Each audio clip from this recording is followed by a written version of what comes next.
Olá pessoal, tudo bem?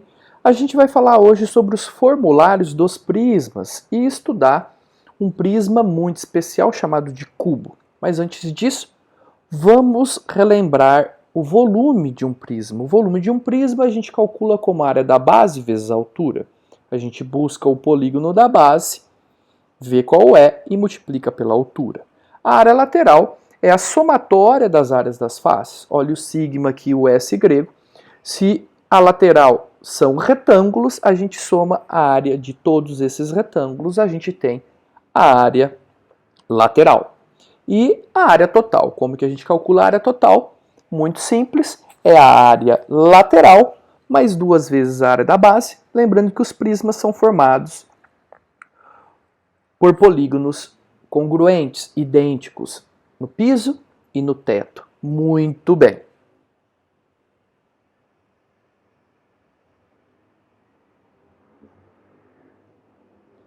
Agora vamos ver o formulário para o cubo, toda a teoria que você tem que saber sobre um cubo, um prisma muito especial.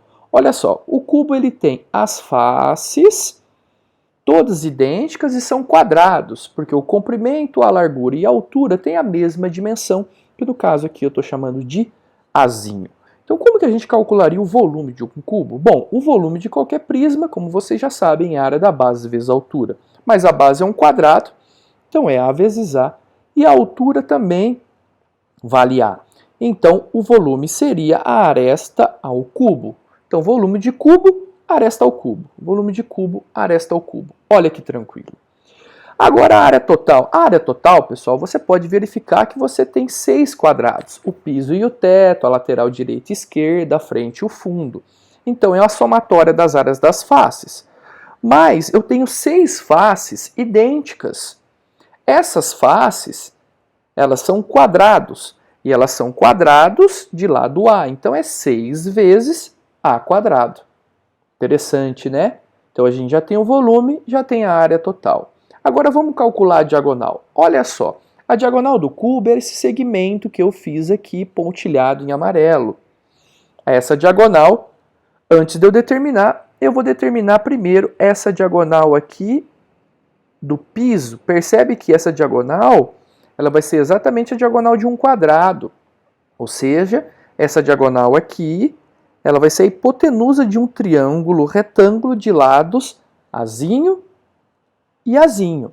Então, pessoal, traçando essa altura aqui, pontilhada azul, a gente consegue um outro triângulo retângulo de dimensões desão, azinho, que é a aresta, a própria altura do cubo, mais esse cateto aqui, que na verdade ele é a hipotenusa do triângulo da base.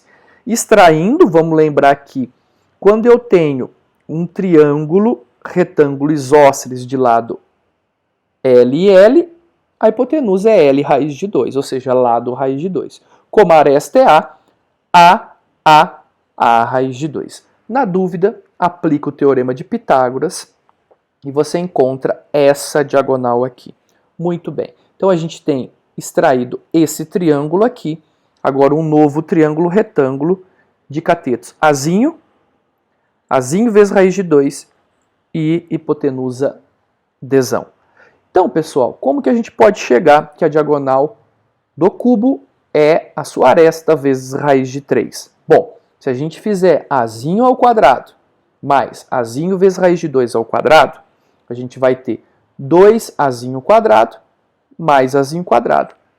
3azinho quadrado tira a raiz, azinho raiz de 3. E a gente chega na diagonal. Então memoriza, lá da geometria plana, hipotenusa de triângulo retângulo isósceles, lado raiz de 2, diagonal de cubo, lado raiz de 3. Muito bem, pessoal.